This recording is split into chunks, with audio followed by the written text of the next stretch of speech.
Hello, hello! On today's show, we are going to talk about the Witcher prequel series.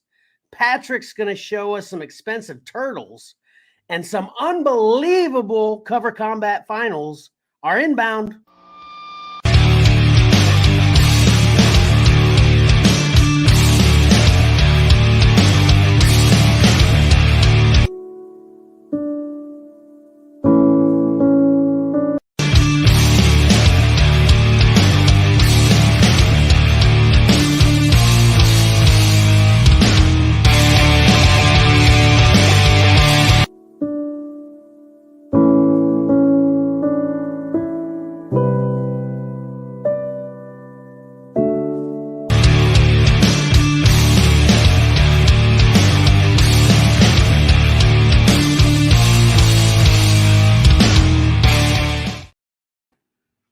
Welcome to your favorite live streaming whatnotting podcast, Comics and Collectibles in the Crawl Space. As usual, I'll be your host, Kevin, and I have the two most amazing co-hosts anyone could possibly ask for. Might as well be the hosts. You want to say, hey, Mike? Hey, everyone. Nice. And then, of course, the amazing Patrick. What's up, Pat? Hello, everyone. Hey. You know, so I changed the intro back to the other one, thinking that Johnny was going to be here. But it'll be perfect if he just comes a little bit later anyway. But then secondly, I was going to note that, man, every time I change something, we go to the opposite of what it was. So I changed it to a 1:30-ish start, like 3 weeks ago. But we've been on time / early every show since. So it never fails. No matter what I change it to, it's going to be the opposite, you know. But it's fine, though. It's part of our charm, right? Yeah. Yep. That's what I've been telling myself my entire life. For everything I mess up regularly, it's part of my charm. It's how I get by. Right? Yeah. You gotta keep them guessing. Yeah, exactly. That's a good way to put it. Okay. All right. So first thing we want to do is set up the profits, correct? That's it. All right, here we go.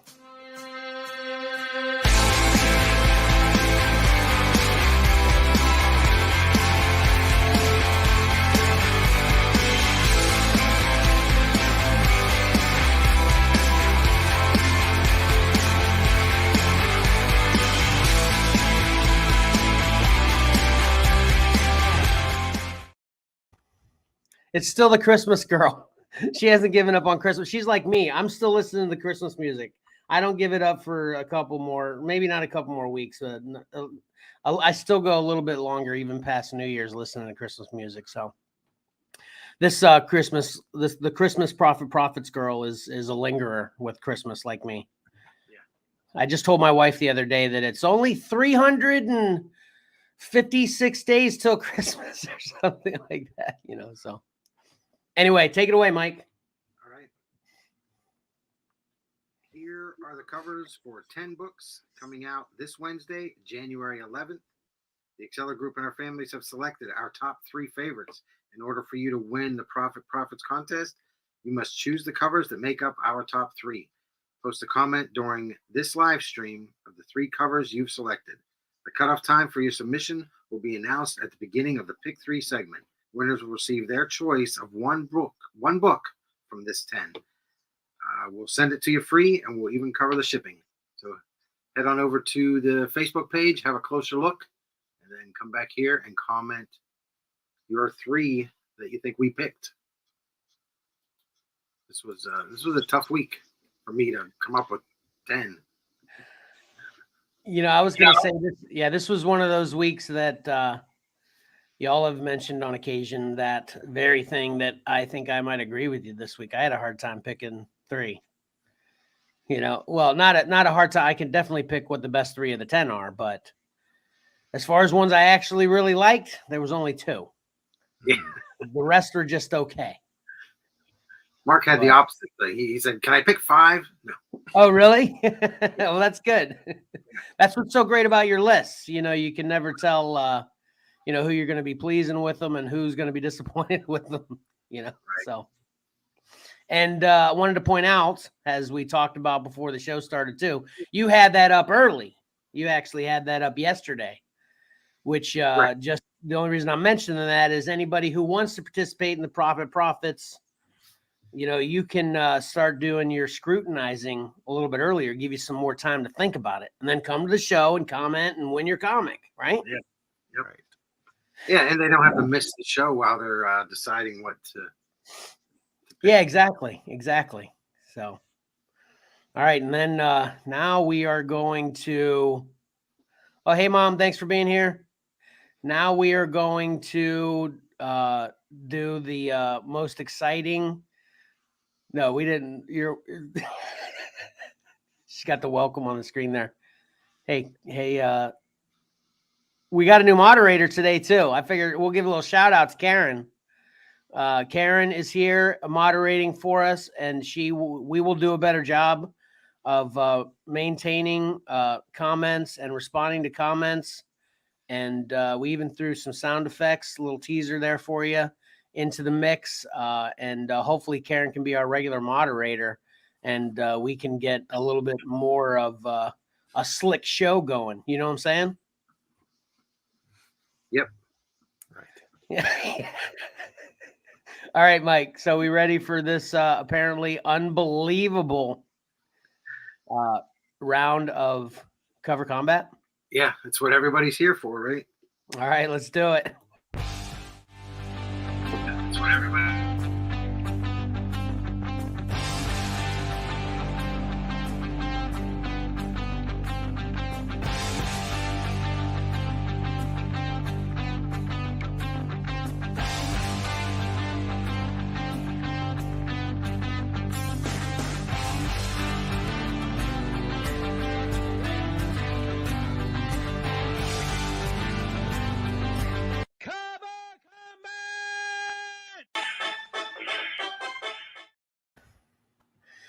Very nice. Back to the good old classic cover combat intro. So here we go. Yep. Okay. Let me take a drink of my coffee. I'm ready. You guys might want to do a shot of whiskey or something.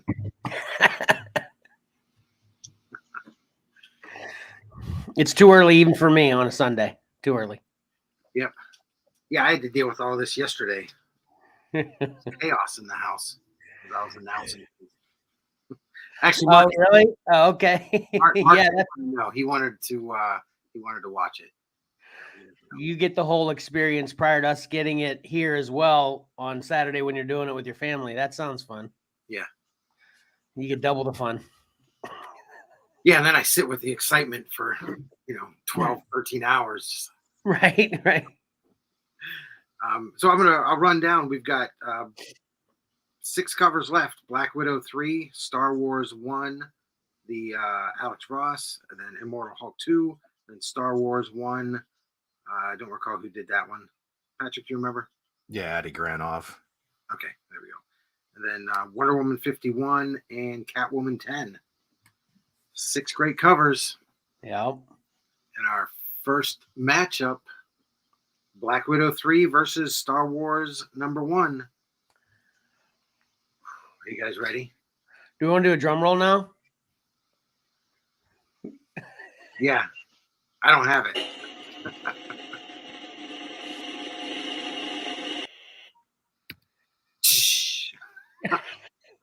Nice. Star Wars 1. Oh, I forgot to give you the percentages. I'm all thinking of the drum roll.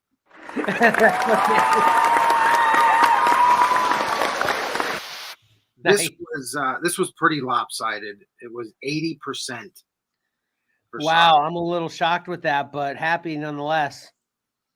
Yeah, hard to beat Alex Ross and Star Wars. Yeah, rest in peace. The little fighter, that Black Widow, came out of nowhere. No one appreciated it to get it going, but then it got its legs, and it made it so close, but not quite. Also, so now Patrick is also- still in what Pat? Sorry. that Black Widow is also Addy Granoff, so he still has a chance. Yeah. Okay. All right. What you right. got next, Mike? Next up, the Immortal Hulk 2 versus Star Wars #1. Here we go. I should do it earlier. Oh, Immortal Hulk 2. Once again, I forgot to give. I'm sitting there listening to the drum roll. This was close. 53% of the votes went for Immortal Hulk 2.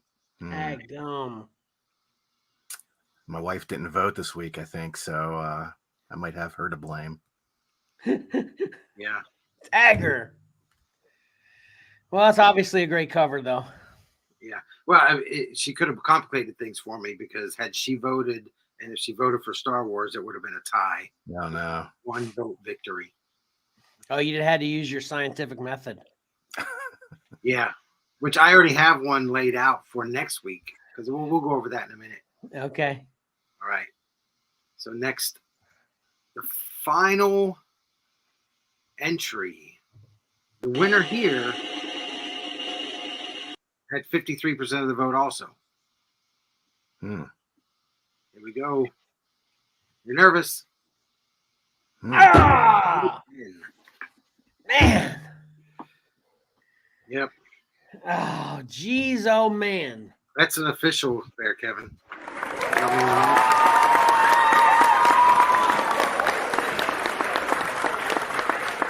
I am officially out of there. We're officially out.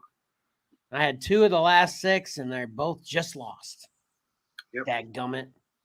So But, sorry, Mike, go ahead. now I was going to say the 3 individuals left. Are the 3 claimed items. So someone's winning a Captain America Vibranium edition. Yep. Because all 3 of these finals were claimed. Let me close this. The only 2 claimed titles that didn't make the finals were me and Mark's. Let's see. Okay. Karen's happy about that Catwoman. Yep.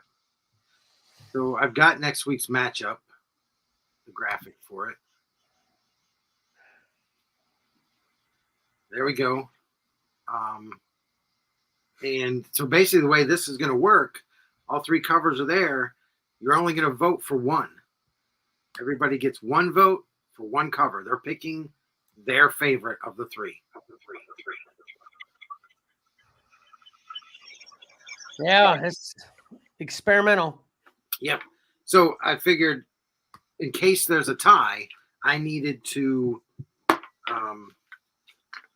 have a tiebreaker already set. So I had someone that doesn't vote in any of these. I had them put these in 1, 2, and 3 order. So that will kind of dictate. It's like If there's a tie, gotcha. Yep. So that's already set. All right. I'm hoping there are no ties. I really prefer just to get A clear winner, yeah. Mm-hmm. Yeah. Clear cut. I mean, those are great. And 2 of these I've never even seen before. That's what's even better about cover combat. I mean, it's really a way to get exposed to covers. I never saw that Immortal Hulk before. Never saw that Star Wars before. I'm definitely going to own that Star Wars. It's probably a 1 in 100 ratio or something. Or an exclusive to his website. Either way, probably expensive. All right, so definitely, so no one can claim anymore. Obviously, well, these all 3 are claimed anyway, even if that was wasn't the case. But yeah, get your votes in. You can vote here or the Facebook page, and of course, a few of us vote to you privately as well. Mm-hmm. This is going to be an exciting finale next week. And we already know like I said, it'll be a exciting finale to see who wins. And then also to see who's getting that Captain America Vibranium edition. That's awesome. Yeah. You're probably happy to free up some space in your house. Well, I'm torn. That's definitely, as far as losing the book and making space, that's pretty equal. The only part I'm like ugh about is the shipping fee on that bad boy. Yeah. Yep. Maybe if someone wins this, they'll have. Well, the only one I have to ask mercy from is the Catwoman picker. Then I'm sure Patrick will have mercy on me to bring it up to PA, and I can at least give it to Tyler when I'm seeing him, and maybe you can hook up with him. And then Mike, the other one's yours, so it'll just be a handoff. So I guess I shouldn't be so ugh about the shipping. Well, I'll ease your worries. I think the Catwoman claimer will be understanding as well. Yeah, I'll bet. Yeah. Man, I definitely don't have my pick yet, and I guess if I'm rooting for one in particular, though, it's Star Wars. Yeah, I think Star Wars kind of gets. It's like, it's a great cover, but then there's always that half point that everybody wants to give it, probably just because it's Star Wars. Right. So well loved. All right, exciting stuff. Very exciting. And once again, you've done an excellent job through all of Cover Combat too, Mike. Thank you.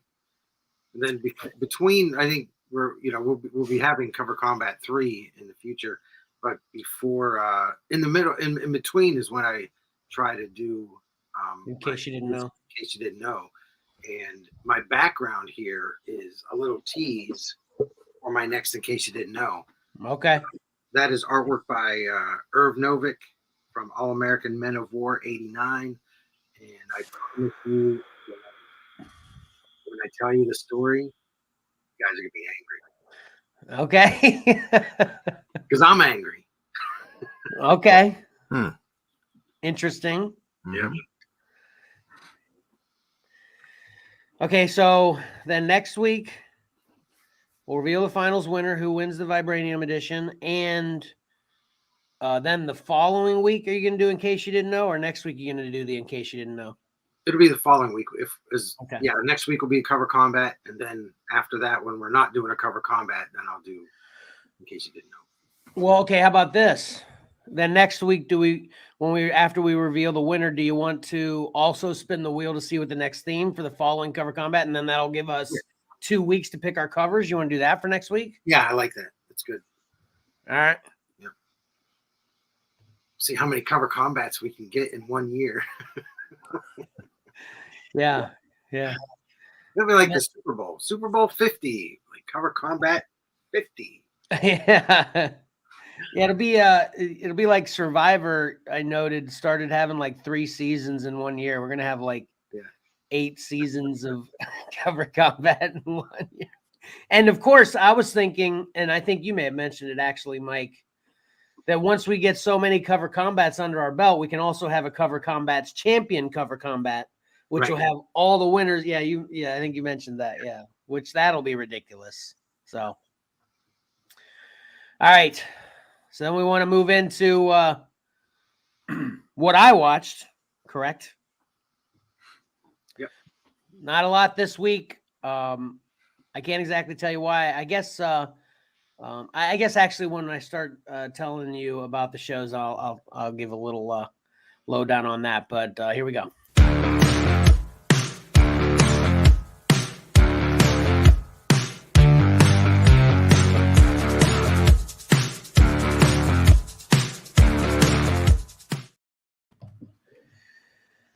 All right. So I mentioned this to you guys before the show. I've actually been spending a lot more time in the field with work. But then also, as you guys also both noted at the beginning of the show, when my wife was here for a second, it was my anniversary week.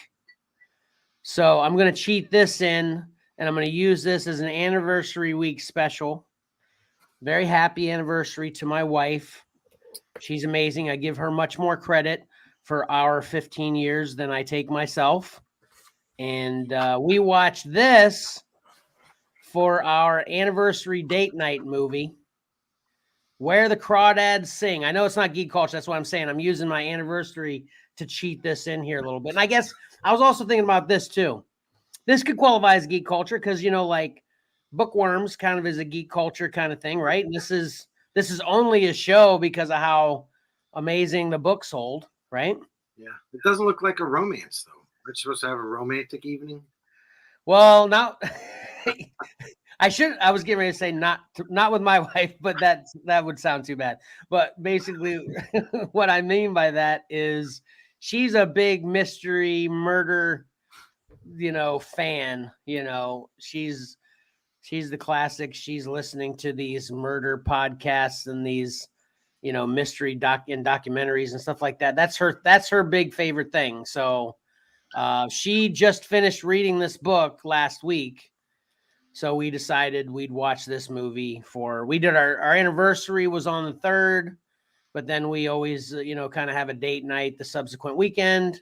We went out and had some awesome Korean barbecue at this awesome place in Centerville. Shout out to Honest Meat or Honest Grill. Honest Grill, that's what it was in Centerville, Virginia. It was awesome. Is that where they cook the food yourself? They had the grill in the middle of the table, and they came and cooked it for us. Oh. So, but yeah, it came raw on the table, and then they cooked it right. You know, one of those places. Yeah, it's awesome. They're great, and it was yummy. So, but then we came home and watched this. Have either of you seen this? No. Have either of you read the book? No. I've seen this poster, and it looks really good. Yeah, it's pretty interesting. I definitely won't spoil the ending, but just to give a general synopsis of the story, it's about this little girl that lives kind of in the bayou, and she's abandoned by her entire family. And so she becomes known as the Marsh Girl because she's kind of like this. This takes place in the 50s, I think, 50s and 60s. And she's literally abandoned, and everyone is aware that this little girl is out living on her own in the marsh, and they don't help her at all. And then there ends up being a murder in their town. So kind of the simplest way to put it. And yeah, exactly, Johnny. So the simplest way to put it is it's on Netflix. It's on Netflix, Karen. Thanks for asking. But basically, like I said, there's a murder in the town, and the easiest solution for this murder, it seems, is to accuse this girl. So that's kind of we kind of follow the story through her life as she's abandoned and the things that she goes through. And then simultaneously, because we learn about the murder fairly early in the movie as well, they're kind of covering the whole trial. So we're kind of learning things in the trial and seeing why we're learning them in the trial in the past. Kind of, you know, goes back and forth a lot. You know how those shows do that. You know. This was just okay in my opinion. It was a little slow for me, and for how long you kind of had to wait for the payoff and what you had to kind of get through to get the payoff, it just didn't do it for me. It's not bad though, and my wife, who like I said has read the book, said it's nowhere near as good as the book. So, and then that's pretty typical. You know, and I would give this. My wife said she didn't like this at all because she read the book, Karen. So she said it didn't live up to the book at all. But I didn't think it was bad because I hadn't read the book, so it wasn't that bad. But so I give this like 6.5, 7 out of 10. I guess basically what I should say is if you've read the book, I don't recommend it. But if you haven't read the book, you know, give it a shot if you've got nothing else to watch. You know? Yes. That's the hazards of reading the book and then watching the show. You get excited, like, oh, now I want to watch this. You know you're going to be disappointed. Yeah, exactly. All right, and then I watched another movie on Netflix called The Midnight Sky. And this is kind of funny for me too. I don't know. Well, maybe I should know why, because my phone's listening. You know, that old thing, you know, my phone's listening to me. So I'm constantly getting these top 10, top 20 lists on my phone all the time of the best sci-fi shows on Netflix, the best sci-fi shows on Amazon, all this, that, and the other. And this was on one of the top 10 lists of sci-fi shows on Netflix. So I was like, oh, I need to check that out. And I started watching it, and I actually realized, like, halfway through it, I was like, oh, man, I've seen this before. But I was 99% sure I never reviewed it on the show. So since I invested the time, first of all, I finished the movie because it had been so long since I'd seen it. I didn't know exactly how it ended. And then, secondly, to get a refresher for the review. But basically what happens in the Midnight Sky is, and this is one of the actual, a little spoiler alert for my review. One of the things that bugs me about this movie is there is something that happened and we are the problem. We created it that, caused the planet to be unlivable for human beings. So basically, we've had to kind of go underground, but then even then, whatever this is that's going to kill us all is going to reach then too. So it's kind of just a delaying mechanism. But of course, we've sent a mission to space, to another planet, to a moon of Jupiter to investigate if this moon of Jupiter is habitable for humans. So that hopefully by the time we discover that, they come back from their mission, the humans that are underground have survived, and they can now go to live on this moon of Jupiter. George Clooney is the main actor for this movie, and he also directed it. I think he may have actually written it too. And the role he plays in this is he's terminally ill. I think he has cancer of some type, and he actually stays behind whenever all the other humans are leaving to kind of be a contact for these missions that have gone to Jupiter, because I guess there's still one, there was multiple missions, but there's only one that made it.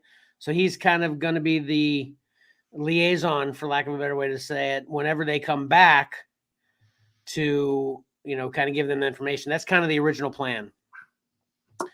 Then I can't remember exactly what the kind of the really kind of what made this eventually happen, but he's eventually decided this plan isn't going to work, or something happens where this plan isn't going to work. So now he decides he's just going to stick around to tell them when they come back to just, hey, don't worry about us. Just turn around and go continue the human race on the moon of Jupiter yourself. So his mission is just to tell them to not come back. Like we learned that maybe a quarter way through the movie. And then you see he's holding hands with this little girl on the poster there. She's kind of like the opposite of a stowaway. She decided she didn't want to get on this ship, or might have just been a plane or a helicopter or something, to take her to the underground base.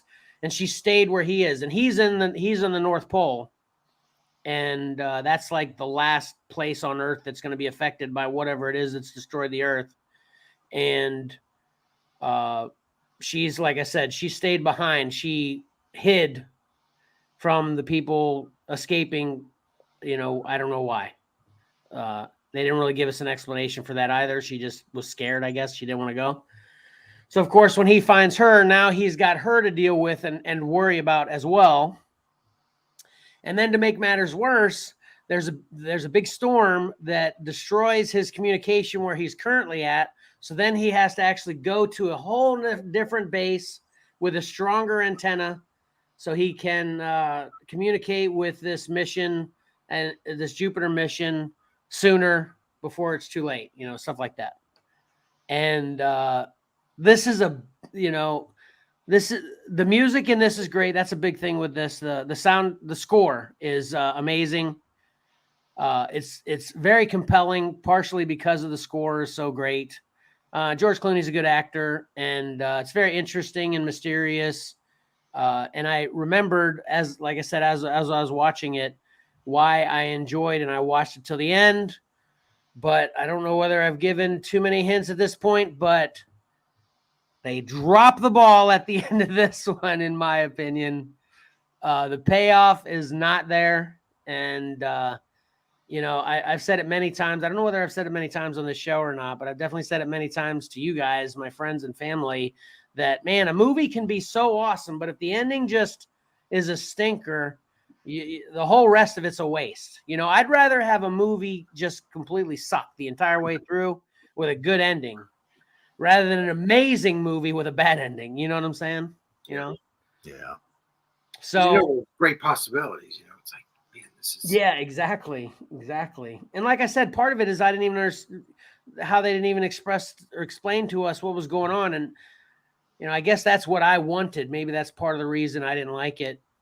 Also, is because I like to start a story kind of amongst the problem, and then see the backstory as to how we got there explained, and then kind of what the eventual resolution is. But the resolution wasn't good in my opinion.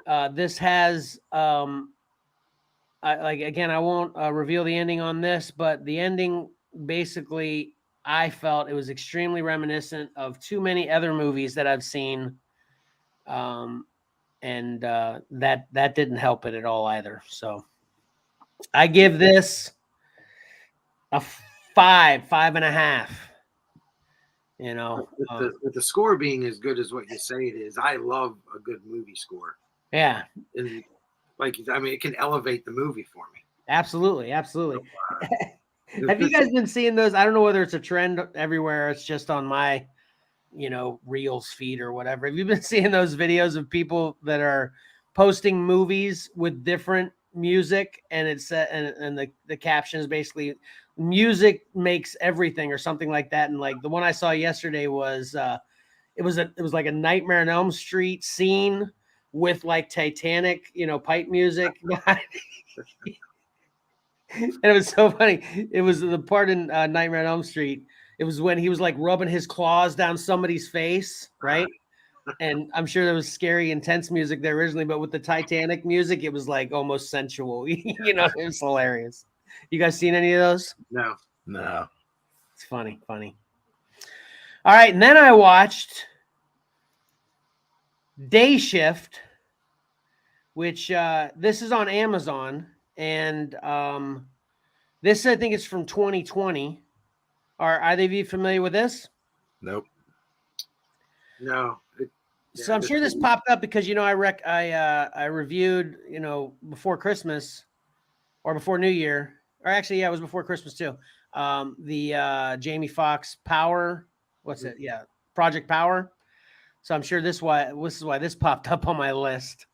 But this has got Jamie Foxx, Dave Franco, and Snoop Dogg's in this too.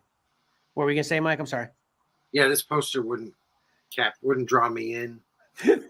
Well, ironically enough, when I was looking for posters to use as a graphic for the show, this is the only long one I could find. All the rest were the, landscape, whatever, So I hate how those cover us up completely. So I do have a prediction based on the poster, though. All right, hit me. Are there vampires? It is a vampire movie, yes. I mean, it's right there. That really isn't, there's no spoiler there. And it's not like a surprise. That's from the beginning. The first scene is Jamie Foxx hunts vampires during the day, when obviously they're not as powerful and they can't go outside, blah, blah, blah, and there's actually this union where they have vampire hunters during the day and night, and he's just on the day shift. This is as much, if not more, comedy as it is horror. This kind of definitely put me in mind of like From Dusk Till Dawn, and what's the classic one? Fright Night, Oh yeah, Fright Night. Yeah, those kind of vampires. And the action in this and the special effects is pretty sick. It's really good. But the dialogue and the story really kind of blow. So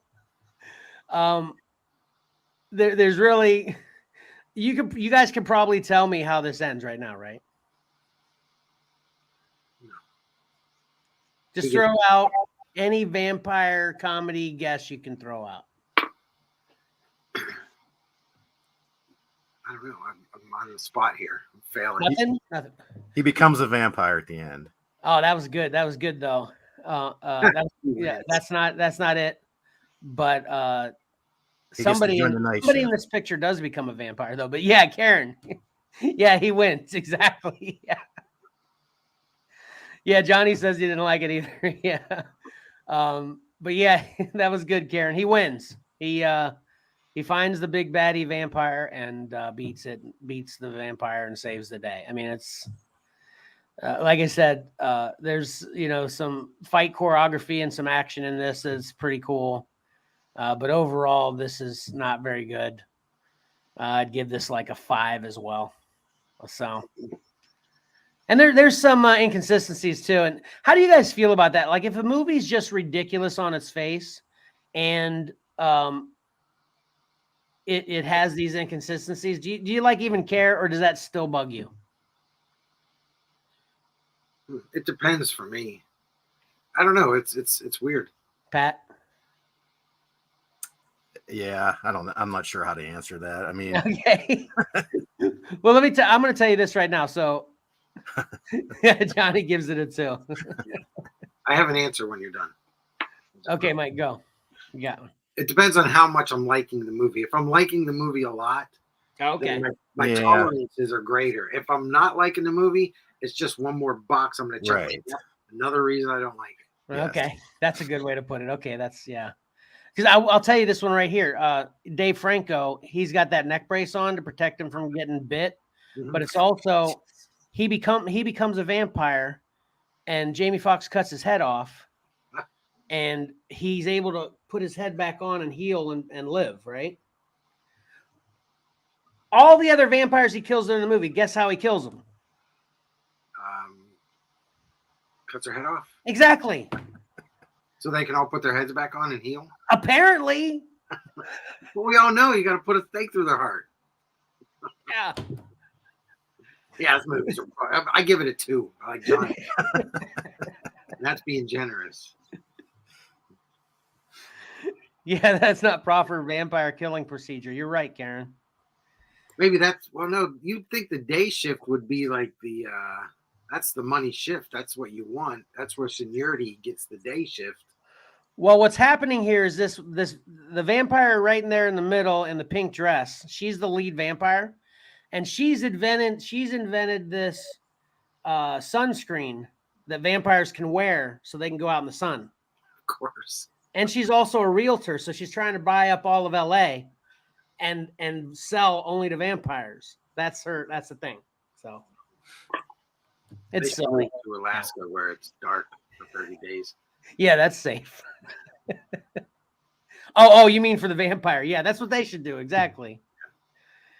All right, and then moving on to a better show, but not much. The Witcher Blood Origin, the new series on Netflix.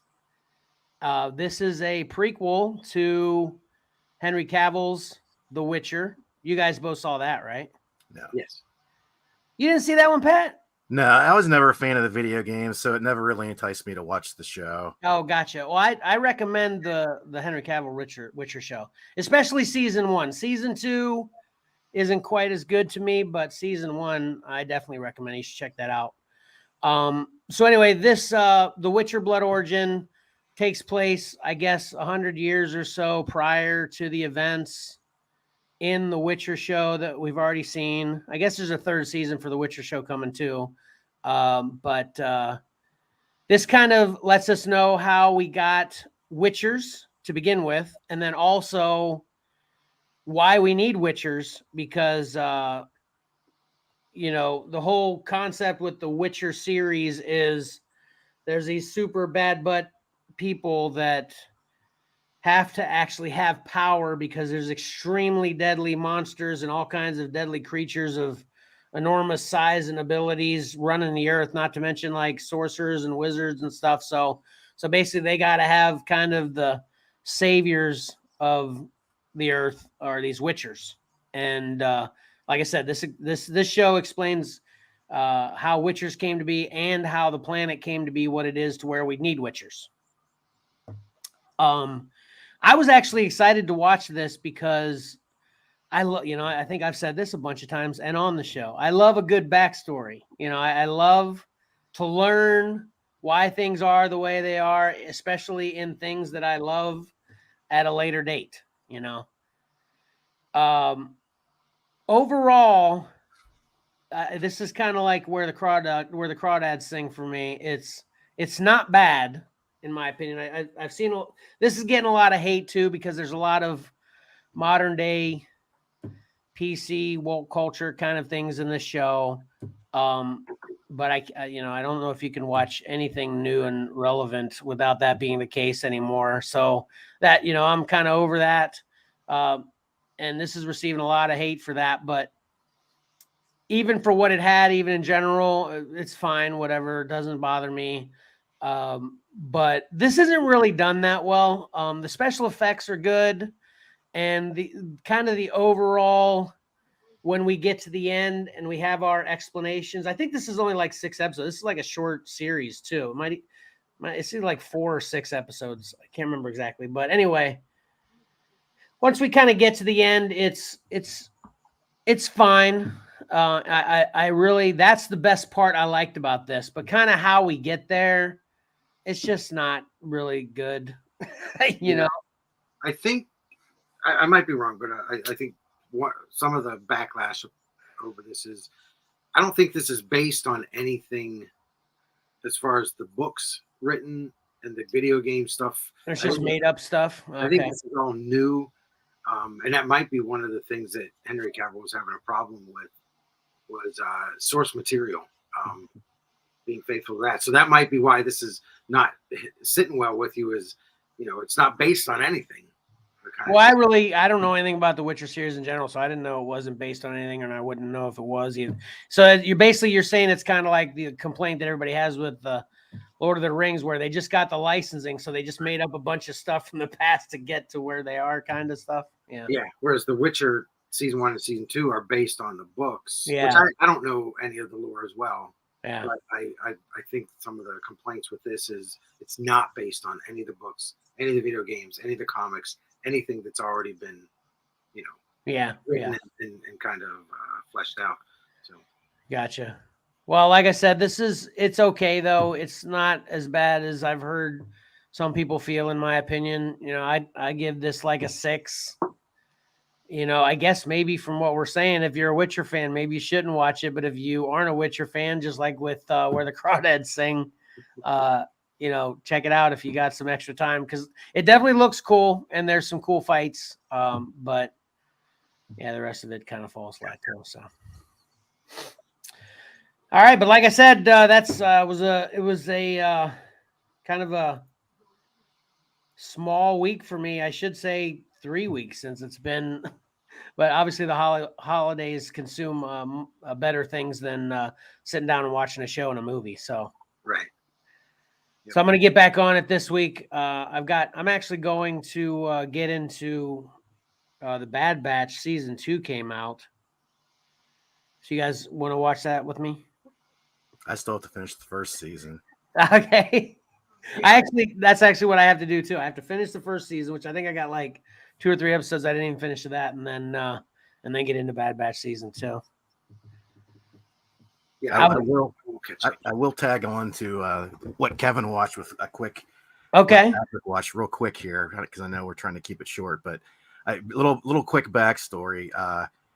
When you remember the original Hulk movie by Ang Lee? Yes. That nobody liked. I disagree with that. I actually liked it. So when we were coming out of there, that's fine. I didn't hate it. I thought there was things about it that were good, but that's the point. The point I'm trying to get here is that when we walked out of the theater, we're listening to everybody, sort of talking about the movie, and this one guy goes, "Seems sort of far-fetched if you ask me." What? So that generally becomes my review to Chelsea every time we walk out of a movie. Okay. Okay. So I should have saved it, because last night we watched the most far-fetched movie I've ever seen, I think. I can't wait to hear it. And you guys have talked about it previously. I think you've both watched it. Uncharted. Oh yeah, Oh, yeah. yeah. It is just ridiculous. It is so ridiculous. Yeah. In fact, and I think maybe even Mike mentioned this. You know, it starts out like in the middle of the movie, and then it flashes back to the beginning. But the beginning scene where they're falling out of the helicopter, the transport or whatever. I said to Valor, I said, "Is this Uncharted or Spider-Man 4?" That's exactly. I think I'm going to quote myself from the first thing I said, which was he was essentially Spider-Man in it. Exactly. Yeah. I said he was Spider-Man. That was the one thing I said at the beginning. And then the other thing I remember I said at the end of my review about the end of the movie was it was the most ridiculous thing I'd ever seen with the whole boats flying in the air under the Oh my gosh. and what they were pulling off on the boats. Yes. Ascending from a helicopter. It was crazy. I know. Yeah. I guess it was based on a video game, so you can kind of give it a little bit of leeway there, but yeah. It was Crazy. exciting. I was loving it. But you're right. It's so far-fetched. Yeah, it was. I mean, it was. I think I called it fun. Ultimately, it's fairly fun ride, but yeah, it was super ridiculous. Absolutely. Yeah. Since you brought up Ang Lee's Hulk, so first of all, I love Incredible Hulk like 5,000 times more. And part of my like for the original Hulk was that it was the first time we really got to really see a serious Hulk. Like I literally remember me and Mike when that first trailer came out and they kind of teased just the shadow silhouette of the Hulk bursting out of the house. We watched that probably 100 times. So it's got like a real, sentimental thing to me as well, as far as why I like it. But the ending sucked. That was one of those movies. I thought the ending sucked of it. But one thing that people hate that I love so much about that one is when the dogs were biting him and you know how he'd get bigger as he got angrier and it like broke the dog's jaw. I thought that was so cool at the time. I know it's ridiculous, but I thought it was so cool. Anyway, a little far-fetched. Yeah, exactly. Yeah, it definitely was. All right, Mike, what are you reviewing today? Make this a party. What'd you watch? We're almost done with Three Pines. Which okay. is a show on Amazon Prime. And I guess, I was watching it thinking that this is like the origins of Doc Ock or something, but we're like one episode left and he hasn't even turned into Doc Ock at all. I have no idea what it's about, so you're kind of losing me there.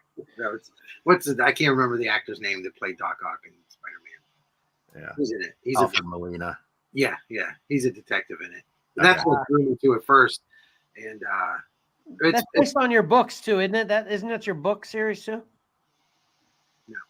No. That's the Wayward books. Oh yeah. Okay. Pines was one of the things. This is actually based on the woman's written probably 20 some books around this one detective. Yeah. And he's Canadian, takes place up again. It's really, really good. We're loving it. Okay. I highly recommend it. Well, that's good because I don't think I technically recommended anything I watched. Yeah. And then I'm going to say Patrick basically didn't just recommend Uncharted either. So Three Pines is our only recommend we got today. Which is fine. I wanted to watch Quantum Leap, so I think maybe I'll get on that this week too. You guys want to check that out? Yeah, because I think Karen had said that it's not a prequel or anything. It kind of they're searching for Sam Beckett. So yeah, I'll give it a shot. All right, cool. Put it on your agenda. All of us watch the first episode of Quantum Leap for next week. And Johnny mentioned to me, and first of all, I want to mention to Johnny, I'm sorry I haven't called you back yet, John, but he left me a voicemail mentioning Marvel Snap, so I'm hoping that means he's playing it. Where are you guys with that, Pat? I'm still playing it. Me too, Mike. My nemesis right now is the leader. And it's so hard to beat the leader. Yeah. Oh, yeah, and Shang-Chi. Armor is my favorite card because of Shang-Chi, Gambit, and Killmonger. Yeah, I hate him. Yeah. And Electro. Any destroy cards. Armor's my friend, Right. So, but yeah, the leader's so tough to beat.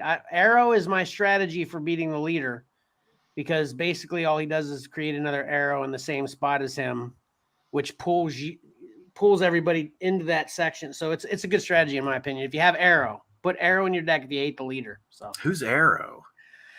I don't even know who some of these characters are. Oh, Aero. Yeah. She's Is a she new a Shield character. agent or something? What's that? Is she from Shield or something? I don't think so. She's new. She's came out in the last couple years. Oh, I'm not sure what she is really. Gotcha. All right, cool. So that'll do it for me, Mike.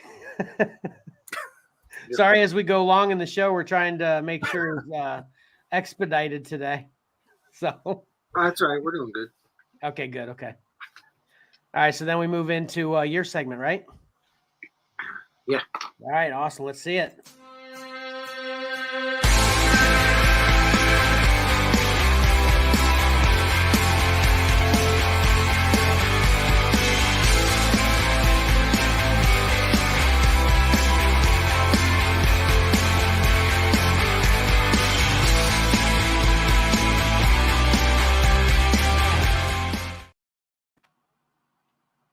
Sweet.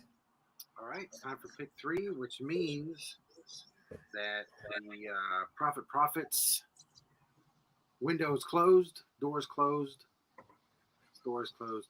Can't win. Oh, we got to chime in for Snap from Johnny as well. He said we're farther than him. He just saw the leader for the first time today. Yeah, I think you got to get your rank into like the 50s before you start playing players that have the leader. Like the bad leader players are in the 50s, where I currently am. Once you get to the 60s and 70s and you start getting good leader players, it's even more of a nightmare. I've actually made it to 80 one time. So, but doesn't you like reset at the beginning of the season? Well, it doesn't reset you completely. It takes you down 2 levels. So I finished last season at 80. So I started this season at 60, I think, and then that makes sense. Yeah, I've actually dropped down to I'm in the 50s now. I got it because I was up to like 37 around Christmas time, and I thought it just reset me to like the 0. But I guess I see what's happening. Yeah. It doesn't take you down the whole way, but definitely reboots it. So, but that's awesome to hear. You're still playing it though. It's fun, man. It's really fun, isn't it? Yeah, it's really clever. Yeah, I haven't. All right, Mike. Sorry. Christmas. All right.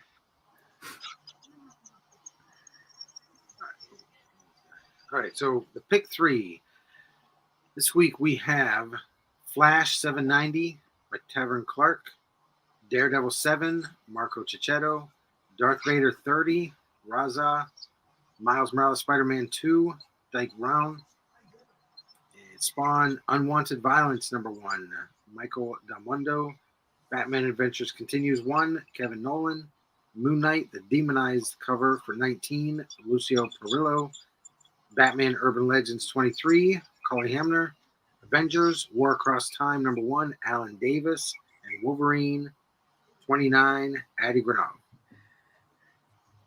And let me go ahead and the worst thing about this, I had everything written down and ready to go when I was at work Friday.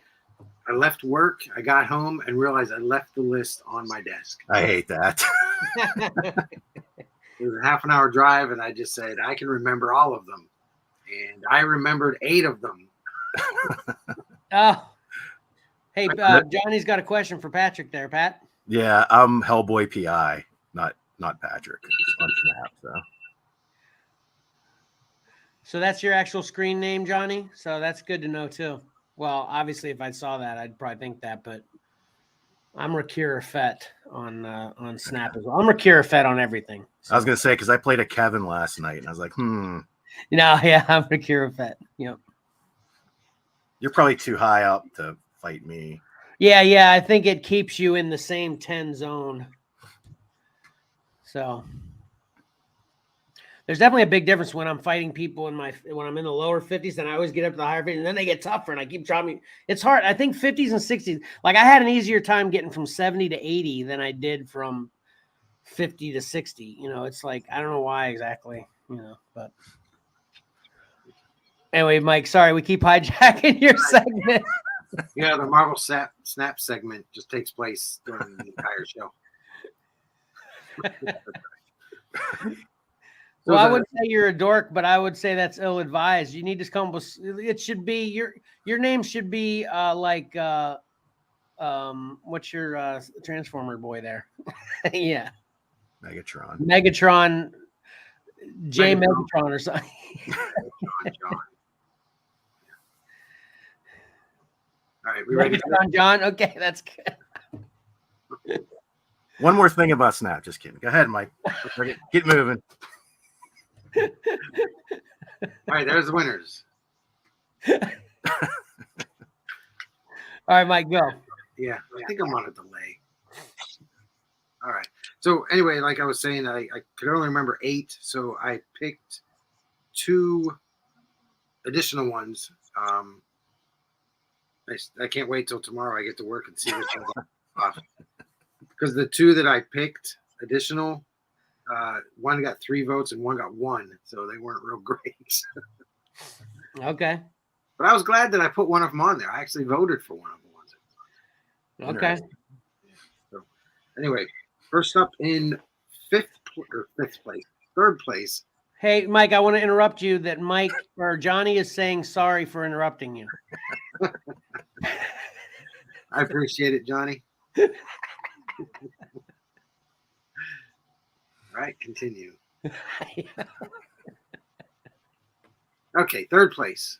Nice. Spawn Unwanted Violence, number 1. Ironically enough, this is my third. This was my third pick. The one that I was saying I only like 2, but I picked this one because I just was like, I had Spawn. That's going to be my 3rd one. But I really didn't care for this cover too much. I really like he did a run on Jason Aaron's Thor there a while ago. I didn't realize he was on Spawn. What the heck is this number? Is this like a?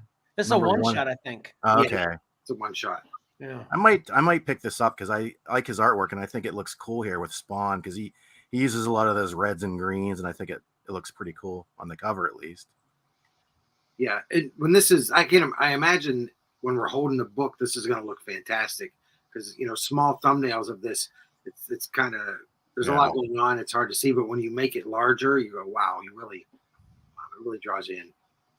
I don't get how the cape is all like cut up. It's like partial. It's like it almost to me looks like it's supposed to be sort of maybe like fire too, like the city's on fire maybe. Yeah, that's what I figured. The way I read it. Some kind of flame effect. Yeah, but that's why I didn't really care for it too much. But I mean, it isn't bad. But yeah. Number 1 and 2 actually tied this week. Really? Okay. Yep. So I had to do some tiebreaker stuff. And number 2, let me throw this out there. None of mine. I didn't vote for any of these.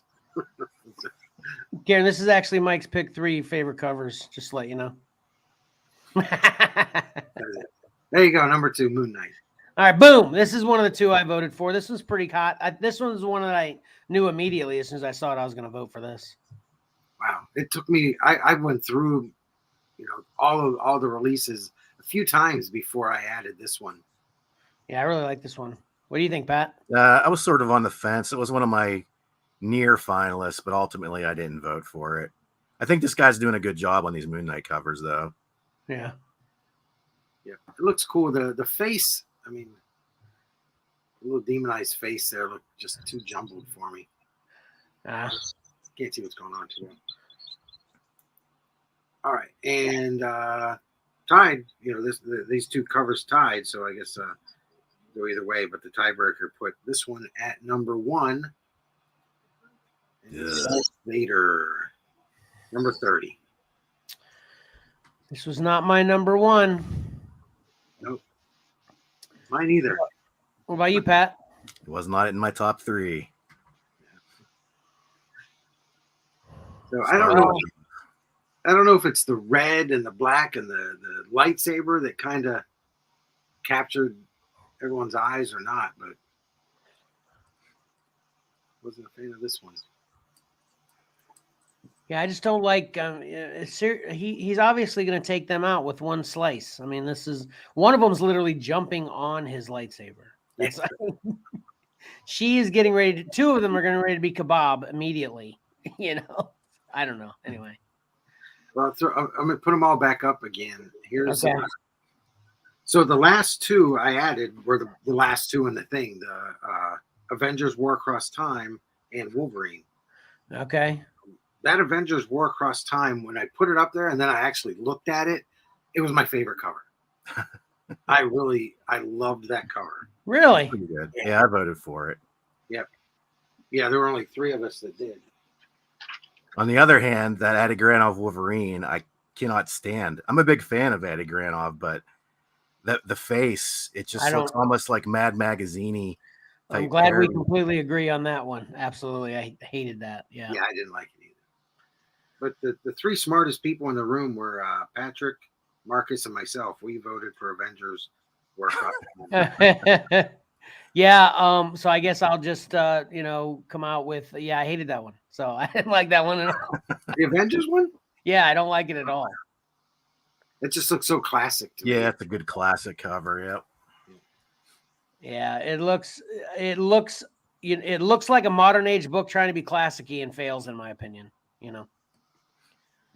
Can you put those back up real quick? I want to say a couple other things. Mm-hmm. So I don't like the Daredevil with the beard. So I didn't like that. Man, that was my favorite cover of the week. Oh, really? Yep. Well, see, I'm not reading Daredevil. Would I appreciate that beard more if I was reading Daredevil? Probably. Probably, yeah.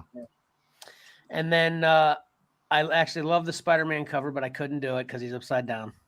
I forgot to switch that for you, Kevin. So my final pick was the Batman. Batman, yeah. Yeah. Yeah, I like the animated series because I thought it was pretty awesome. Just the angle of Batman being above everybody there. Well, the Urban Legends one is the one I'm talking about. That was my pick. Yeah. Yeah. Yeah, the animated series is nice, which I definitely like the animated series art in general, but I like other art styles better, so. Anyway. But yeah, I mean, it's an interesting week. Like I said, it's great. I've said it a million times. I'll say it again. It's great. Your picks for covers, especially when they aren't typically what I would even pick, and then they win. And then conversely, the same thing happens when you're picking all kinds of books that I love. And then Patrick comes in and is like, yeah, this week sucks. It's like, I love the mix of all of it all the time, Mike. Seriously, you do a great job. Yeah. All right, so then we want to move into reviewing some books, right? Yep. I'm actually not opposed to this week. I'm ready. Are you guys ready? Yeah. Mike, you got one? I have one. It's outside the box. Let's just say I was thinking outside the box with this one. Interesting. We'll see how that plays out here. Yeah, we will. Oh, I hit the wrong thing again. Tag comment. I keep moving around too much. This is what I meant to do. We'll see how this plays out here. All right, go.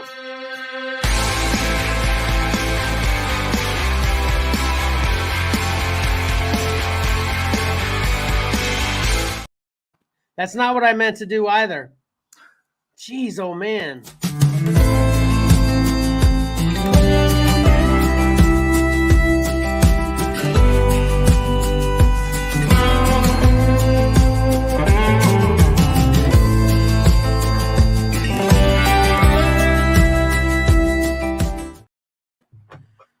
I'm too embarrassed to be on the screen.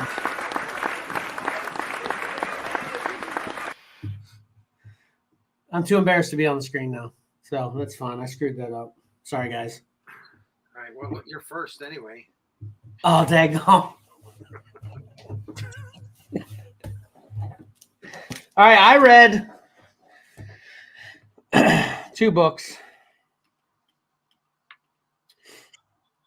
from the same series. I talked about this a couple weeks ago, 2-3 weeks ago, I think. And I wanted to get into it because going through my collection, I discovered I had the whole run of this. And I was like, yeah, man, I got to get that. I am a big Arkham Asylum fan. Big, huge. I love the art and the story's great. So then when this came out, I was pretty excited about it. It looks kind of similar, of course. But this is Arkham City, The Order of the World, written by Dan Waters, art by Danny and Dave Stewart. I should just say Dave Stewart and Danny. It's just Danny, right? D-A-N-I, right? I think so. Yeah. So anyway, what happens in Arkham City, the Order of the World, is apparently the Joker let off this toxin in Arkham Asylum and killed most everyone in there. And then since like all the staff were dead and most of the inmates were dead, the inmates that weren't killed were able to escape.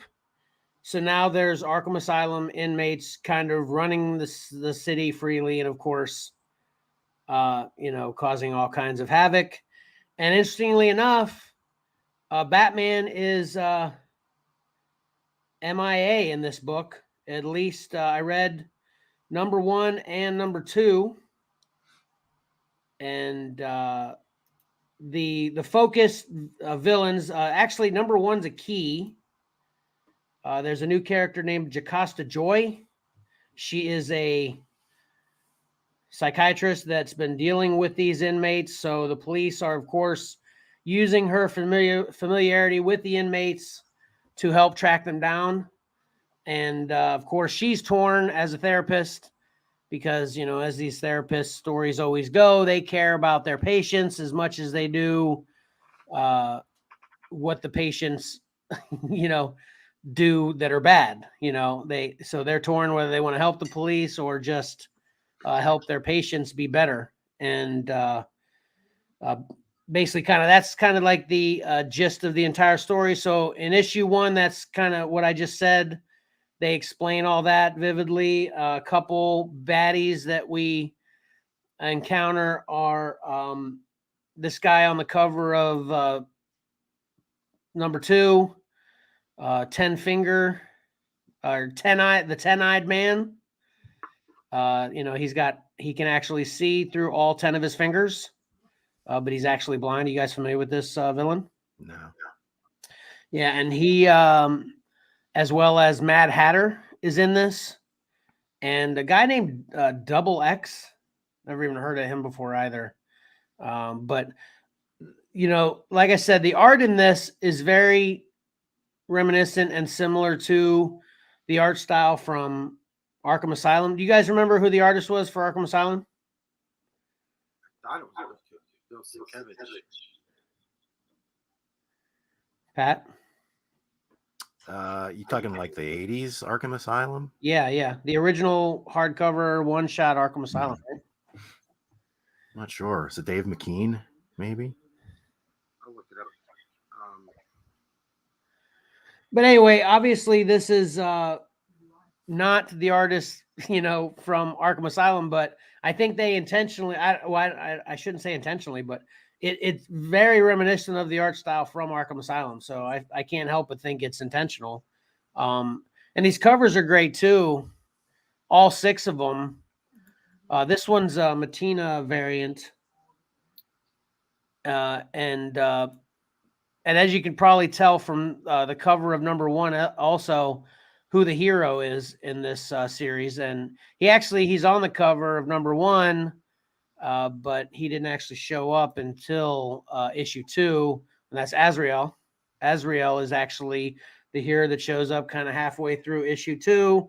And he, of course, did somebody's fire just blow?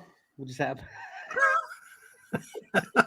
I heard that. I have no idea what it was. I have no idea what it was either. Wasn't me. Anyway, but Azrael shows up halfway through book 2, and he actually stops this Double X character.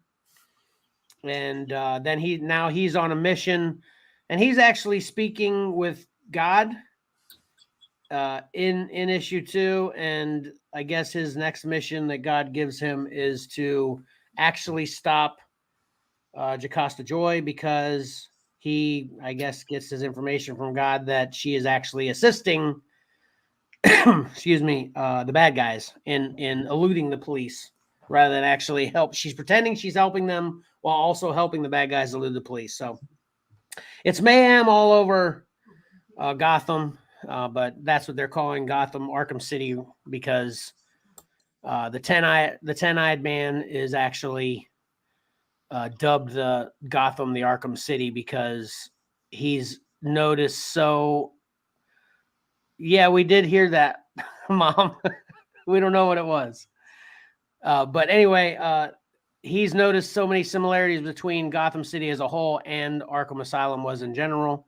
And he believes that the builder of the original Arkham Asylum, Dr. Arkham, is actually amongst us as a ghost. So, but everybody, of course, thinks Ten-Eyed Man is insane anyway. So that's kind of where we are after issue 2. I'm really liking this a lot. So my tentative until I finish all 6, and since it's old, I think this is out in like 2017 or 2018. What was it? 2022. This didn't come out in 2022. They did. While you look that up, yeah, Patrick's correct. Arkham Asylum is Dave McKeon. Grant Morrison wrote it. Dave McKeon did the artwork. Impressive once again, Pat. Wait till you see when this came out. Okay, well, you're closer than me, Mike. It's 2021. All 6? Well, it said I'm just looked at number 1. It came out in 2021. You're saying the 6th one might have ended in 2022? Okay. It was a fast year.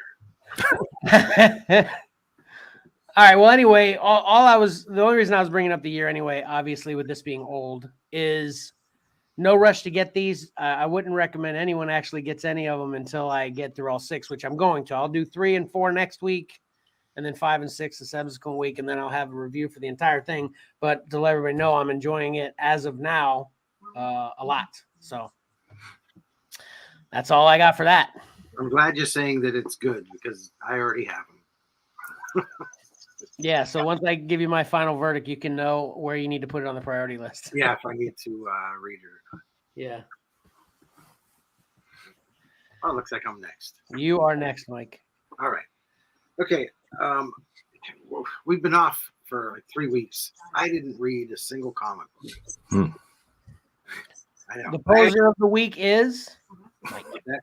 Poser of the week, yeah. I haven't even picked up any books in a few weeks. But I do have this, which is on at the grocery store. This is Stan Lee 100th Birthday Salute magazine. That's around $15, and it's really good. I highly recommend picking it up. I haven't read much in here. I just got it, but it has in the back part. There's kind of the creation or how these certain characters came about. Punisher, Wolverine, they do a couple others, Captain Marvel, things like that. So it's nice. It gives you a little history, behind the scenes stuff. We get the same thing for Captain America. It gives little details on that. Cool. And the X-Men, it's going to go covers the Black Panther, the X-Men, Fantastic Four, the classic Stan Lee creations. But you really get some behind-the-scenes information in here. Great little pictures. So it's not a comic book, but it's all about Stan Lee, who turned 100.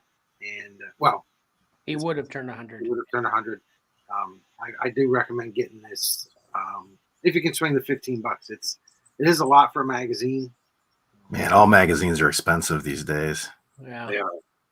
I remember, $3.99, $4.99 for a magazine at the grocery store. Yeah. 15 and above. The good old days, 75 cents for a comic, $3-4 for a magazine. Yeah. Right. Yep. So this one, if you're a big Stan Lee classic Marvel fan, this gives you some good information. So I recommend it. It seems like it's kind of a crossover of the MCU Stan Lee influence, kind of drawing with that, right? A little bit, and they touch on the Hulk, Thor, TV show from was that Back the in the early day. '90s, or they touch on that. But I really like the going into the history, like the Punisher when they were first coming up with the ideas for the Punisher, what he's going to look like, what he's going to be called, stuff like this, and even Wolverine and things like that. So it's really Cool. good stuff. But that is my review. All right. You ready, Pat? I am ready. Following up, I didn't get any new comics except for my DCBS arrived, and that allowed me to play some catch up. And I talked about Fantastic Four #1 the last time we did reviews, I believe. And I read 2 and 3, both by the new team of Ryan North and Iban Cabello. I had my nitpicks about #1. First off, being that it wasn't really a Fantastic Four book. It was just about the Thing and Alicia, kind of off on their own. I thought it was a weird way to start off the book.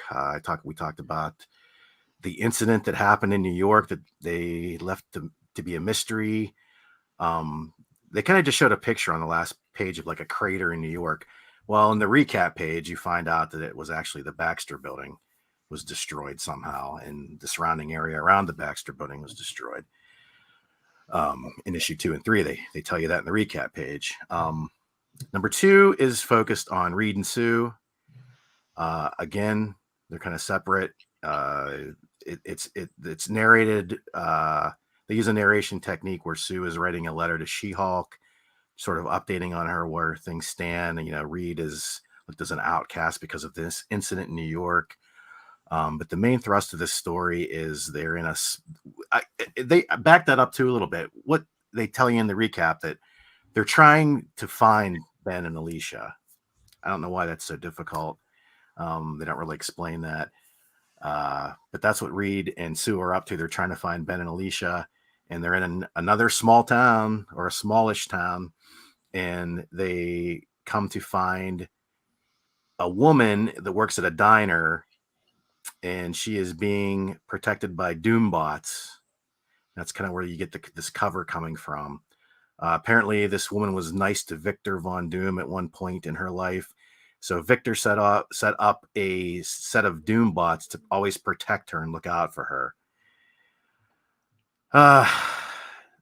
That's about it. It's Reed and Sue trying to figure out the who's, whys, and whats of why this happened, And you don't even know what the happening was. Well, you mean the happening as far as With the Baxter Building being destroyed and stuff? No, you don't know yet. They're saving that. Okay. Apparently not for too long. We'll get to that in a little bit here. Okay. But yeah, it's basically Sue and Reed trying to figure out the mystery of why these Doombots are protecting this woman. And again, it's sort of small town, not much Fantastic Four type things going on. The writer, I think he tries to tie things to the past. He, like in this case, using Doombots and protecting this woman. Whether this woman has shown before in an issue of Fantastic Four, I'm not 100%. We'll kind of cut back to that in a little bit too. But his writing is just kind of weird. I think he used the word hypothesis like 4 times in this book relating to Reed. It just kind of draws you out, kind of takes you out of the story. And again, I had sort of the same complaints for the artwork as far as Sue goes as I did for Alicia. And #1, she seems drawn way too young. The artwork is okay, but again, you're set in this sort of small town setting where you can't really show off much. It's sort of day to day and sort of mundane situations, I guess. So again, it's just another it's kind of head scratcher. So we move on to #3, and that, of course, the only member left that they haven't talked about is the Human Torch, who is still living in New York. He's taken to dyeing his hair black, and he's grown a mustache and created a new alias for himself. And he's working at some kind of department/grocery store. Sounds exciting, right? Yeah. I don't know. No. Yeah.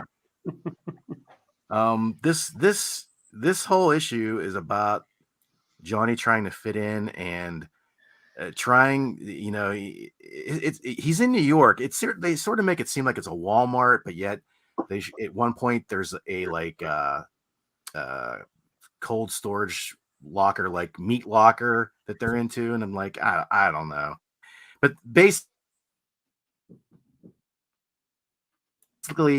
going back to what I said, this 80s story where Johnny had a run-in with this small-time Magia villain, like a hoodlum, and he is now running this department store, and Johnny's working there, and he's treating the workers unfairly and shaving their wages, and then Johnny tries to straighten things out with him, and the thug realizes that Johnny won't actually burn him. He's limited. He'll never actually hurt somebody. And they keep going back to this theme where Johnny can't really use his powers to harm people. And it's just, man, not off to a good start on this book. I taking all three of these first three issues of this new series as a whole, it's a forget it. I mean, they're promising to get to the main story of what happened at the Baxter Building and getting all of them back together next issue, which would be the fourth issue, funny enough.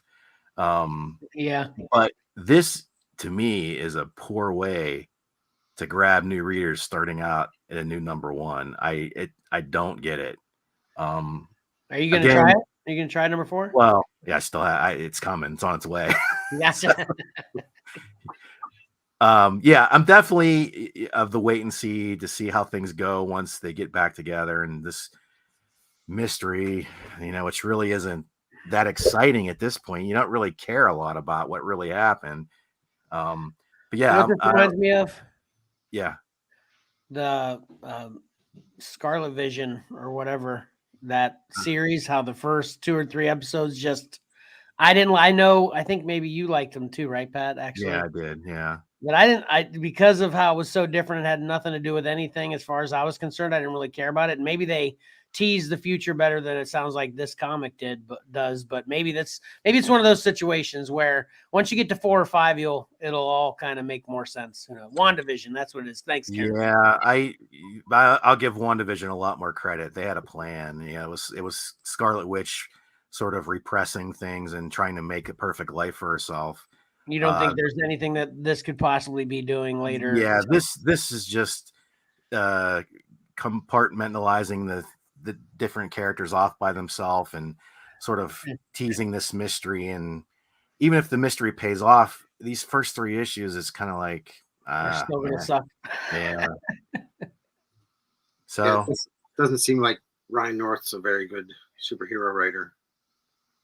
Yeah, I mean, like I said, the things I'll give him credit for is he does have some clever humor every once in a while, but he seems to be wanting to tie things to obscure old Marvel trivia, which that's okay by me.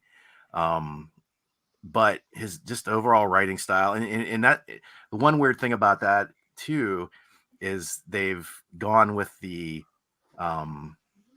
lowercase lettering, like was they used for the Ultimate Universe, and it kind of bled over into the Marvel Universe for some things, which I'm not a big fan of. That's just a nitpicky thing, but I'm not sure why they chose to go that route with this Fantastic Four book. Anyway, so yeah, it's in the forget it. This first 3 issues are forget it for me, and I hope things turn around, or it's going to be a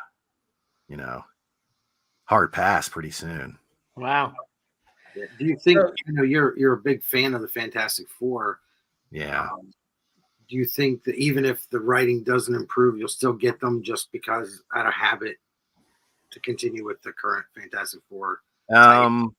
Probably the way, here's where Marvel's strategy betrays them, because I'll dump the book and wait for a new number 1 with a new creative. Oh, that's true. Yeah.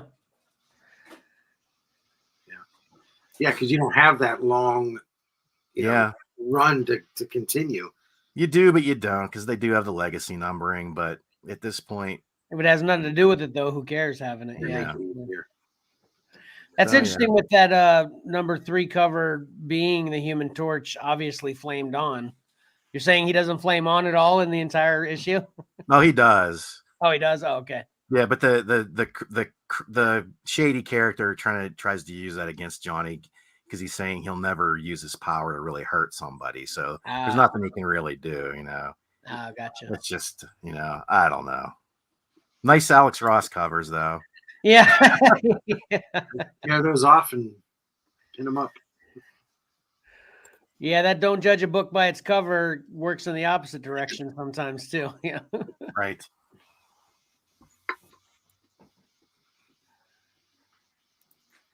There we go. Okay. Sorry. No problem. No problem. Okay, man. So did you give your review what your final decision was about that Stan Lee book, Mike? Did you say everyone? Oh, you said if you could afford it, get it. Because full disclosure, I didn't buy it. That was a gift. It was a Christmas gift. That's nice. That's a nice Christmas gift. It really is. Yeah, that's the perfect kind of gift. Yeah. Something that you kind of want, but you wouldn't get for whatever reason, and then someone else gets it for you. Perfect. Yep. All right, Patrick. It probably wouldn't have been it wasn't a good thing for you to be last with the reviews when we're moving into your full segment now. That's all right. All right, here we go.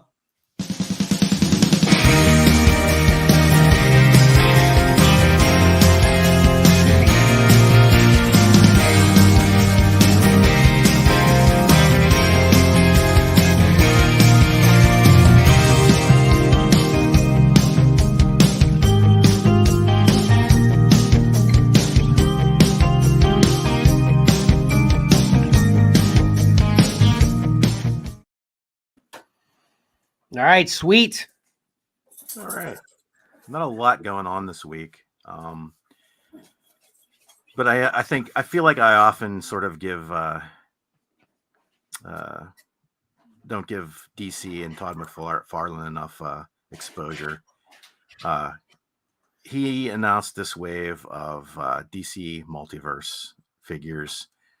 We got the Batman Hush, a Joker, a Mr. Freeze, and a classic 80s Catwoman. Which is that your Catwoman there, Kevin? Is that the Catwoman you like? No, I like the Michelle Pfeiffer type. Oh, okay. The movie Catwoman look. Yeah. Okay. It looks like the Jim Balent. Yeah, which I am not a fan of. Neither of them. I'm not a Catwoman fan in general, but that's the one. If I like one, that's the best one I like. Yeah. Go through them here quickly. They're basing this on the Jim Lee Hush Batman, is what they're calling it. That's pretty cool. Yeah, it's not a bad Batman figure, but there's a million there's a Batman every wave. Yeah. So I gave up on keeping up with Batman a while ago. Boba Fett keeps happening. I'm gonna be throwing in the towel on trying to. I'll obviously keep getting them, but I'm gonna give up on trying to keep up with them. And I gave up on Batman a bit ago. Yeah. There's the Mr. Freeze. That's really cool. I like that one. I like the sculpt, but I'm not crazy about the colors. I like a little more bluish color. I think. I don't know. He's all right. The Joker. Yeah. He looks like that. What's that Christmas guy from the dentist? Heat Miser. Yeah. He looks a little bit too much like him. Yeah. Yeah, you're a Heat Miser guy. Yeah, right. Yeah, you redeemed that over the holidays. Yeah, right. And then the Catwoman, which, man, I tell you, even more so, I don't really, it doesn't come across as much here, but Todd posted like a 360 video, and to me, it looks like she's wearing like adult diapers or something. Okay. I don't know. Yeah. Again, it could be because I'm not a big fan of that version of Catwoman either, but yeah, so those are the $19 $20 figures at Target, Walmart, the mass market. You should be able to find them everywhere. They're literally clogging up the shelves at Target all the time in my neck of the woods. Something that you won't see on shelves, going back to Mezco and their 112 line expensive 6-inch figures. They announced this set of Teenage Mutant Ninja Turtles. I mean, they're probably like the 6th company to get a Turtles license in the last couple years. Everybody's making Turtles figures. Yes. These are great. I think they're really nice. Very Like nice. they're selling them in a set of 4. It's going to cost you $400. What? Jeez, oh man. That's, it's kind of around their typical price point of around $100 a figure these days for their Mezco 112. They're just kind of recreating they're always really good at recreating, classic covers or pinups or whatever. Right. That's kind of what they're doing here. It looks really cool. Nice shot from below. And then here you'll get to see the actual figures and everything they come from. The unique body sculpts for each turtle, which is nice. All these different heads, all these different accessories. Would you say these are 12-inch? 6. 6-inch. The 6 Yep. inch for $100. Tag. Yep. Yep. I mean, not the Sort of 12 inch the thing. much better, but Yep. Lots of hands, some soft good cloaks and shirts and pants and trench coats and different accessories, and you get your base. But yeah, it's a pricey set, but it's like I said, typical for their the price range for these figures. They're normally in that $80 to $90 to $100, so you're getting all 4 of them at one shot. I don't know. I'd be interested to see. that should be $350 then. If you're getting, Well, we've talked about that before. You're supposed to get value when they put them together. Yeah, I hear what you're saying. I kind of, I don't know about their strat. They did a box set of the Fantastic Four also. And, I wonder about that strategy sometimes, because like I might have bought the Thing by himself, Yeah. and here, you think, yeah, maybe, you could buy one at a time. $400 is a lot to lay out for an action figure collector, Heck yeah. maybe buy them one at a time instead of having to buy the whole set. Yeah, I mean, it's a classic marketing strategy. You offer them all individually, and then you offer them all in a box at like a 10% discount at least, or something like And that. put a special accessory in there that you can't get anywhere else. Yeah. Yeah, it seems like the route they should go, but they didn't. So they're going to be out of business soon. Yeah, I got it. Yeah. Well, yeah, they'll probably we're looking probably fall of next year, I think, was when these are coming out. Like, get your pre-orders in now if you want them. And like I said, that was a pretty slow week. That's all I really have for the Horizon. Okay. I was just trying to think about stuff popping up at stores. Oh, the Dungeons and Dragons Hasbro figures are starting to hit stores, so you want to keep your eye out for those, Kevin. I've been seeing that a lot. Johnny shared a group. It's the Dungeons and Dragons cartoon. There's a group, a Facebook group of just the Dungeons and Dragons cartoon fans, which I'm in that group. And yeah, they're all posting. They all grabbed them in store now. Yeah. So I haven't seen them, but yeah, I'm seeing lots of reports of them being out there. So yeah, I'm the same way. I haven't seen them. I'll probably grab them. I'll have to piece it out though. I'm not going to be able to grab them all at once, because that one is like a double set, right? That's like 30 something by itself. And yeah. Yeah, I think it's actually more than that. I think it's like 50 or 60. Oh, is it? Yeah. Yeah. So I'm going to have to piece it out, but I definitely want to get them all eventually. And then everybody's speculating, which is always fun, especially in groups where everybody's a fan of that stuff, is speculating what wave 2 is going to be, blah, blah, blah, so, yeah, hopefully if there is one, of course, right. And lots of clearances at Target. So a lot of Star Wars Black clearances, a lot of Marvel Legends clearances. So keep an eye out for those too if you're interested. Yeah, I actually saw that too. I almost picked up the Shore Trooper, but yeah, I was able to resist still because it was in clearance, but I was able to resist because I don't want to get sucked down that road. The holiday Boba Fett Peg was marked clearance, but he was all gone. Yeah, I didn't even see those. Yeah, I wouldn't have probably grabbed that anyway. I would pick them up on clearance. But hey, I meant to mention something too during your Fantastic Four review. I should have said it then, but I actually had what I did. I try to keep my Whatnot show not only fresh with old stuff that I add to it, but then if I've got my latest DCBS order in where I'm, I've got some books in there that I ordered a while ago that I'm no longer interested in, which, excuse me, which is the Fantastic Four. So I actually tried to, I started an auction of that number 1 and number 2 for $2 and didn't sell. Maybe that's why everybody's onto it. They're like, oh, I heard this sucks on Xcellar Comics and Collectibles, so. I don't get the Fantastic Four, but I'm getting the covers, the individual character covers for those. Yeah. Just for the covers. Yeah, they do look cool. Yeah. I won't read it. All right. Don't waste your time, at least yet. Right. And that's kind of what this Get It or Forget It day was about. Don't buy anything yet. Right. Unless you can afford $15 for a magazine. Yeah. I think, Mike, we're doing good with keeping the show under your time limit there. So yep. Well, let's get into our final spot here, right? That's it.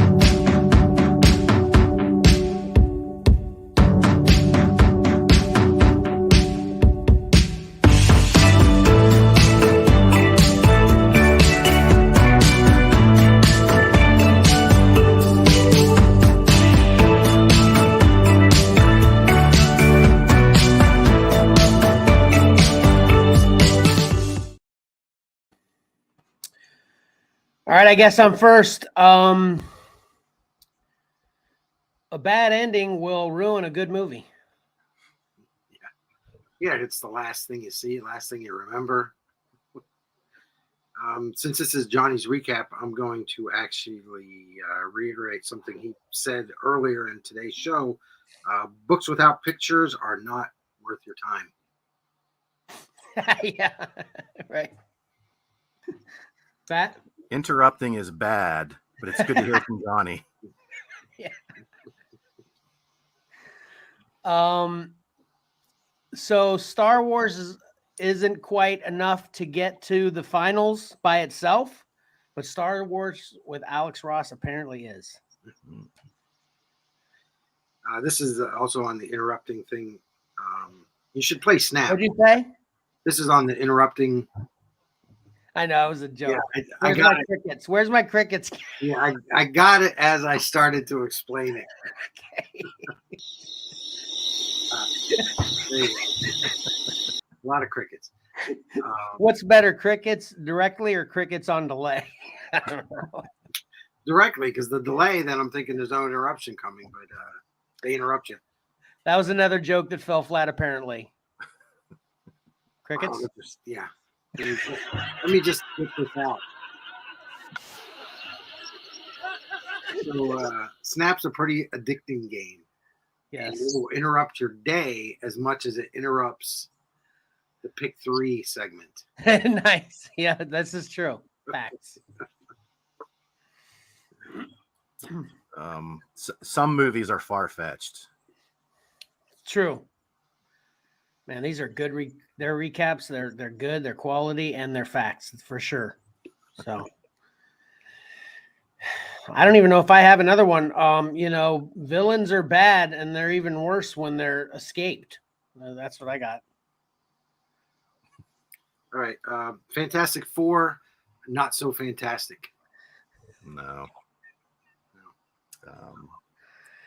Yes, Ryan North's Fantastic Four is heading south. Good one. All right, that's all I got. Mike, you got another one?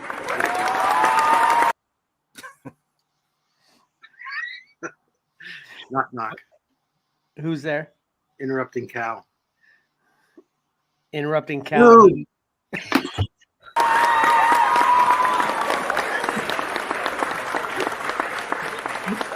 No, that was a laugh track. That was a laugh track appropriate moment, Karen.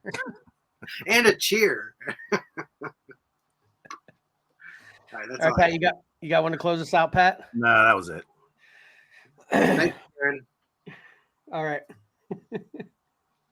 Sorry for the mess ups. You know, we're again. I don't know whether we've ever used this reasoning before, but you know, we're rusty. We didn't have a full show for weeks, so we'll be back at it with the high quality that all of our millions of fans have learned to expect next week. For sure. So until then, please like and comment on this video, as well as subscribe and hit that bell to get notifications. Please subscribe to Comics and Collectibles in the Crawl Space on Anchor by Spotify or many other podcast providers. And please listen to the edited podcast of this live stream on Spotify that will be posted later today or tomorrow. Also, follow XcellarComics on Facebook, Instagram, and or Twitter, and follow Xcellar_comics on TikTok and whatnot. Watch our show on the Whatnot app on Friday at 10:30 p.m. Eastern Standard Time. And you can bookmark that show now. And I promise, raising my hand to God right now, I swear I'm going to have a preview video of that show out no later than Wednesday. So I will not only, you can check that out on the Whatnot app, but I will also share it to, I know you can do it on Instagram, so I'm assuming you can on Facebook, and maybe I'll send it to Pat to get on TikTok too. You know how people do those videos where they're just fingering through their short box to show what's going to be for sale on the show? Yeah, good. Yeah, and I'll make one of those definitely. And every show is a $2 start auctions with at least 2 books.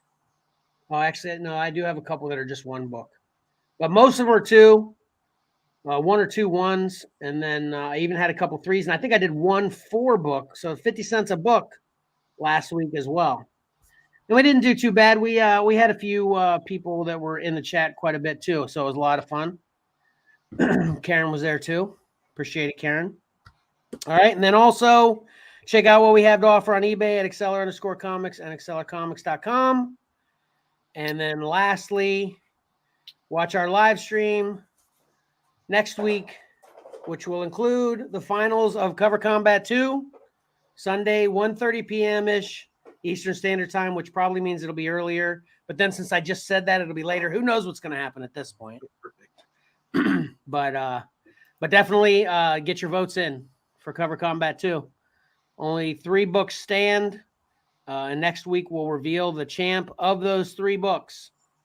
So make sure you get your votes in, share it so we can get a bunch of votes in, and we will definitely have a winner for the Vibranium edition of Captain America as well. So it's a very exciting week next week. Hope everybody comes and checks it out. You guys got anything else? Nope, that's it. All right, that was pretty good. And I'm really happy we got you underneath the Underneath the 3 o'clock. Yeah, underneath the 3 o'clock time that you needed, Mike. So until next time, don't forget that appreciating great art is awesome and reading a great story is fun.